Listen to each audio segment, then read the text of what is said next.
So the New England Patriots are adding themselves a tight end just days before the start of the 2024 NFL Draft. This is definitely going to give the Patriots some good depth at the tight end position, but there obviously is a glaring question amongst Patriots fans, and that is, for a second year in a row, are the New England Patriots going to skip at drafting a tight end from rounds 1 to 7? They skipped last year in 2023, which was a great draft class at the position. Could they be doing it again, where a lot of Patriots fans are mocking tight end to the Patriots as early as the second round?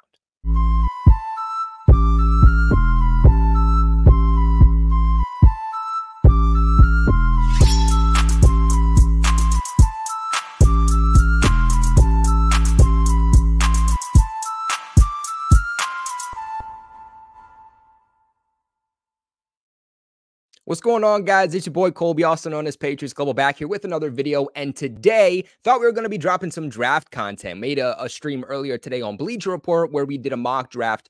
But Patriots making a surprising move, making some additions here to the offense as we get ready for the week. Before we hop into this analysis, make sure you guys do leave a big like on the video. Usually have at least 1,000 of you guys watching per video, which I really appreciate all of you who constantly tune in, constantly comment, constantly share.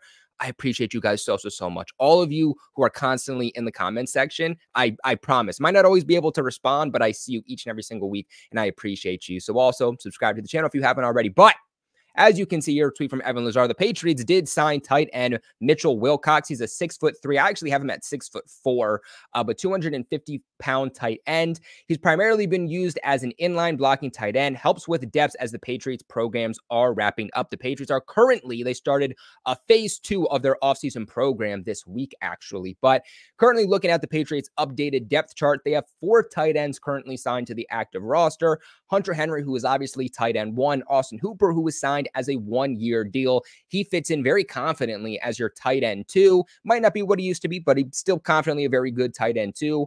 LaMichael Petway, who I believe was a UDFA pickup by the Patriots during the 2023 season. So he's kind of been around the franchise, knows the playbook for a little bit, been here for a few months. And then now Mitchell Wilcox, bringing up the excellent question on, do the Patriots still draft a tight end? And first and foremost, my thought process is probably not, okay? The Patriots do still need bodies for the offseason. The Patriots need bodies for training camp. Guys are going to go down. Guys are going to miss some time. But then, of course, they also need guys for their 3 preseason games.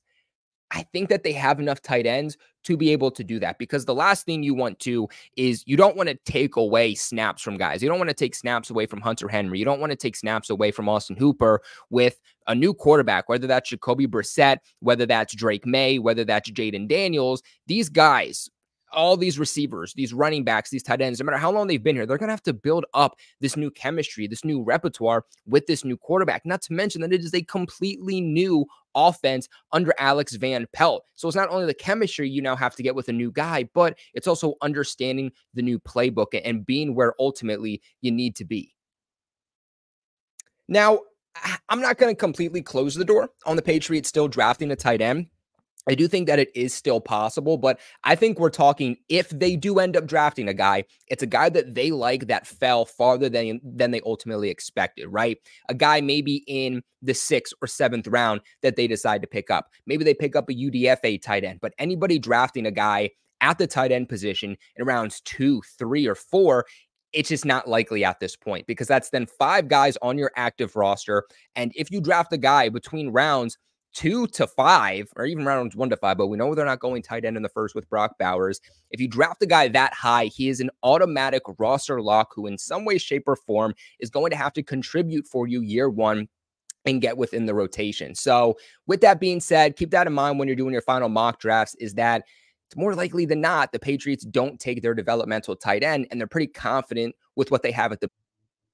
Now, a little bit here about Wilcox. Now, he was originally an undrafted signing by the Cincinnati Bengals back in 2020. During that 2020 season, he didn't make their final 53-man roster. For the majority of that 2020 season, he was actually on their practice squad, but then later that season was able to make his way to the 53-man roster and has spent his entire NFL career so far with the Cincinnati Bengals. Now, obviously, he wasn't tight end 1. He was more tight end, 3, sometimes thrusted into tight end 2 role, was never a true starting guy guy for them, but was still able to last over the last 3 seasons with the team.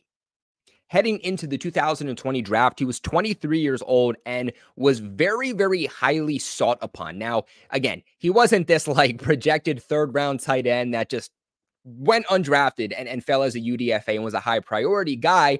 There were some people who thought that he could be maybe a 6th or 7th rounder. Ultimately, he isn't. He hits undrafted free agency, but he was considered the best tight end in USF history. He set multiple school records, both with career receptions with 100 and receiving yards with 1,326 by a tight end. And honestly, it's this move alone that makes me confident that he will be tight end 3 for the Patriots as long as he can stay healthy and pick up the playbook, because he fits what the Patriots want in their tight ends very, very much. He fits under that mold of Alex Van Pelt. He's going to come in and be a good blocker, an aggressive blocker, a very capable blocker with some upside as a receiver also, right? This well-rounded tight end, but he's obviously going to be just a little bit better in one area. Just so happens to be, I would say, the area that the Patriots need from a tight end 3, and that is being this blocking guy. Now, as he entered the 2020 draft, he was being evaluated. Evaluators had high praise for him for his route running ability. He just kind of had this ability, this knack for being able, to get open downfield, really good body control in the air, able to make adjustments, able to make catches in traffic. He's not 6'6", but at 6'4", he does still have obviously that size to be able to play the position. He isn't this crazy like Rob Gronkowski receiving threat, but he definitely has shown the ability in the past. Like I said, also a very, very capable blocker. There's more concerns coming with his athleticism. He's not a very athletic tight end whatsoever. Very, very inconsistent at being able to get open also, but more specifically, being able to get open against man coverage, being able to get open against some of these better coverage linebackers in the league has been one of the bigger issues for him. He hasn't been this like big receiving threat since transitioning from college to the NFL with the Cincinnati Bengals, but he was still able to produce a little bit throughout his 3 years with them as of late. I mean, again, as a tight end 2, tight end 3, you're not asking for a whole lot of production. And in his 3 years in the NFL, he was able to put up 29 receptions for 211 yards and 1 receiving yard by Joe Burrow, which was a 12-yard receiving touchdown.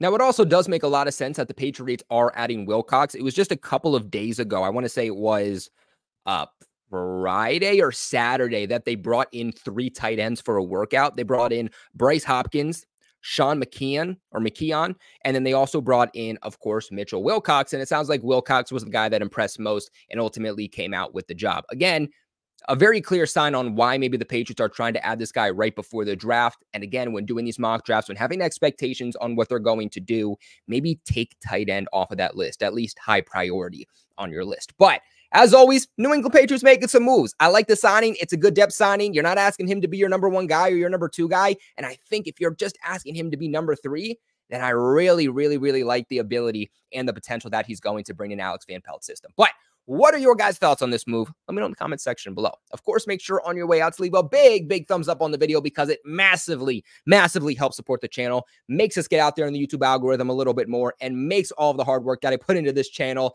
just a little bit more worth it, while, of course, subscribing to the channel for all of your New England Patriots news. As always, I appreciate you guys so much for watching. Draft is almost here. So much content coming out. Draft watch party on this channel. Day 1 for the draft. Live reactions. Come join us. Can't wait to see you guys there. And go Pats.